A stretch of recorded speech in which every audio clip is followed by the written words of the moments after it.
It was fall in North Korea when my boyfriend forced me to take two women with me to China, and he guided us close to the river. The first time we tried to cross, it was dark, and we jumped into what looked like a shallow marsh, but it was deep. I didn't know how to swim, and I started to drown. The two women, panicking for their own lives, pushed me down while struggling to survive. I kept being pushed down, coming to the surface, screaming for help, and going down again repeatedly.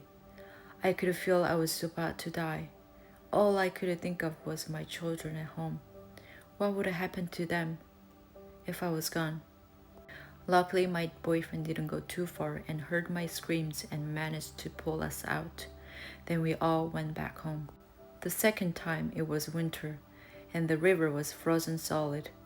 We could walk across the ice into China. This time, one of them carried her baby with her. This time, we made it to China safely. We went into the first house we saw cross the river. An old man lived there alone. The two women asked him to help them find a place to stay or work. The man agreed, fed us, and told us to rest since it was getting dark. It was only about 7 in the evening. Even though we said we weren't that tired, he kept turning off the light and told us to go to sleep. We finally laid down, but soon after I saw lights flashing outside the window. I immediately felt something was wrong. I told the others, "Let's run, something's not right." But as soon as we stepped outside, Chinese police were arriving in their cars. I started to run and hid, but the woman with the baby was captured. I hid beside a shed, and the other woman, panicking in fear and trying to hide somewhere, started to run toward me and got captured. The police noticed me hiding and caught me as well.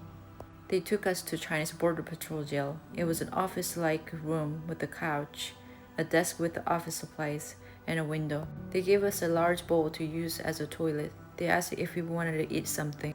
We refused because we weren't too hungry since the old man had fed us. Plus, we were too stressed to eat anything. The two women and the baby soon fell asleep, but I couldn't. I didn't want to go to jail in North Korea. When the place got quiet, I examined the window to see if it could be opened. It was sealed tightly and very strong. I looked around for tools and found a small pair of office scissors. I began working on the small top window, slowly and quietly, removing the rubber seal little by little so I wouldn't make any noise. The window was installed so precisely, not like windows in North Korea. After a couple of hours, I managed to take off the small window, but it was too tiny to fit through, so I started working on the bigger one. One woman woke up, used the toilet bucket, and told me I was wasting my time trying to do something impossible. Then she went back to sleep, but I kept going. After 5 hours, I finally managed to loosen and remove the big window. I woke everyone up.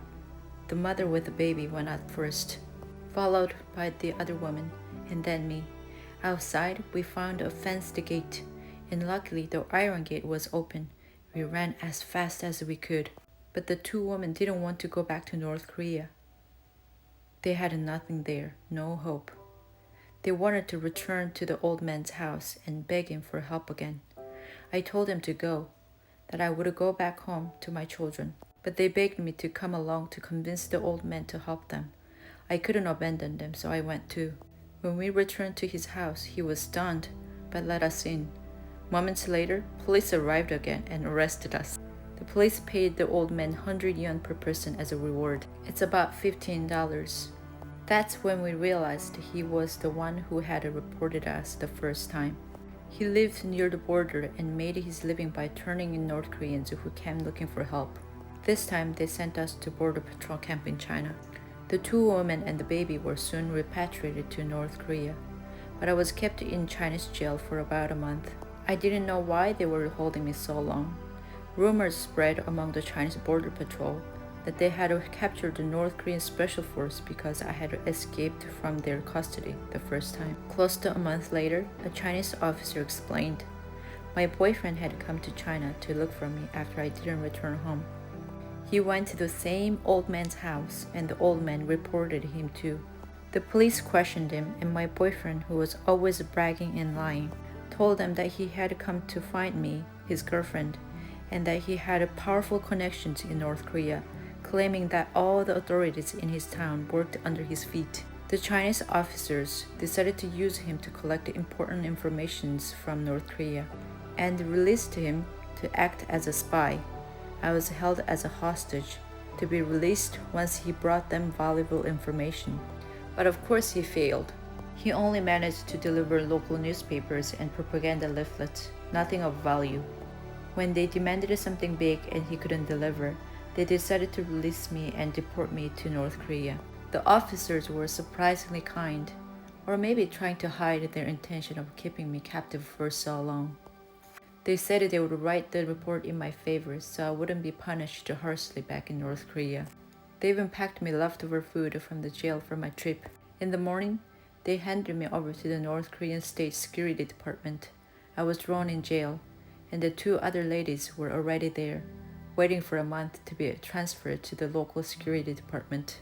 One was already bitten so badly that her lips and face were torn and swollen.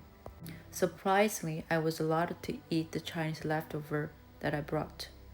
Then around 9 a.m., an interrogator called me, and I was transferred to the local security detention center with the other two women. Security department officers had come to collect us and took me with them as well. Since we lived in the same area, now they would be in charge of our cases. At this time, we were at the same security department to be interrogated, but in a local district. The lady inmates held in the hallway with the bars. Men inmates passed by the hallway next to us. The floor was ice cold, and we had to sit all day with no heating, crammed into a space barely 10 square feet. We could only lie down at night, overlapping our legs because there wasn't enough room. There was no private bathroom, just one hole in the front of the hallway. In sight of both men and women, half of the body would be visible when squatting. Guards often stood and watched in case someone tried to poop or pee out hidden money. Many prisoners hid money inside their bodies, swallowing it or sticking it inside the rectum, or for some women, hiding it inside their uterus. Some would not eat or drink because they were afraid the money would come out, and the guards would get suspicious and force them to use the toilet. The food was worse than the dog food. Dried radish greens mixed with a little cornmeal, just enough to keep us alive. But for us, it was better than nothing. The guards didn't even serve it right.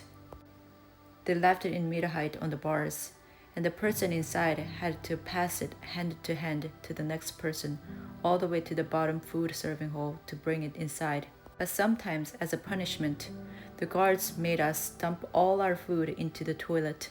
One night, when everyone was starving, someone quietly woke me up saying, "Sister, come eat something with us."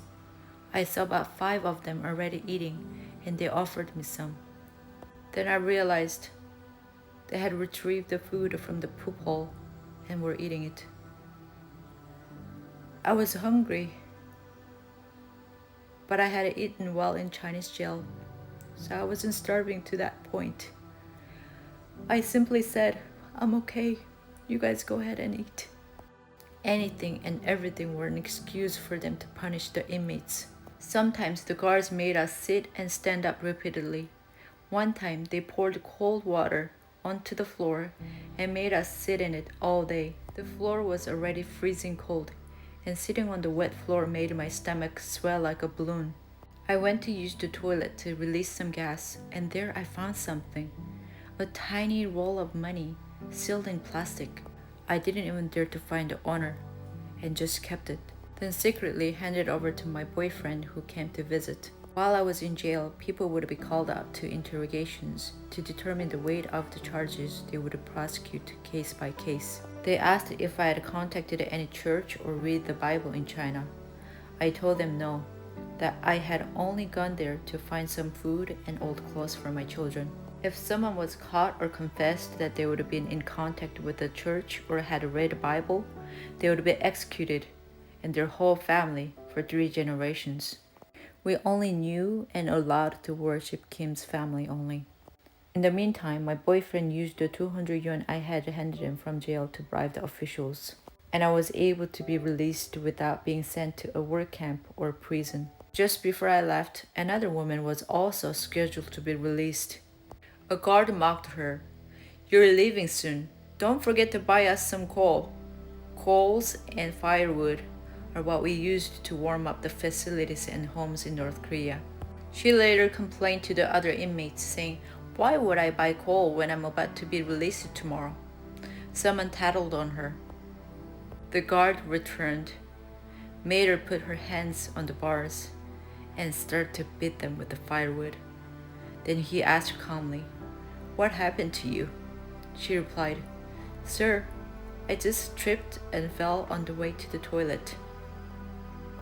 Everyone was watching, but no one dared to say anything.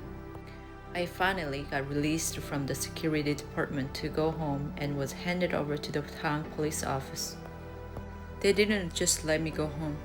Each police officer grabbed a long wooden stick and started to beat me so I would never, ever think of leaving the country again. Despite everything, I was just thankful to be alive, to return home to my children. But my heart broke for the others who were still suffering, trapped in that darkness. I'm sharing my story in the hope of bringing awareness so more people could find the freedom and live a life worth living. Thank you.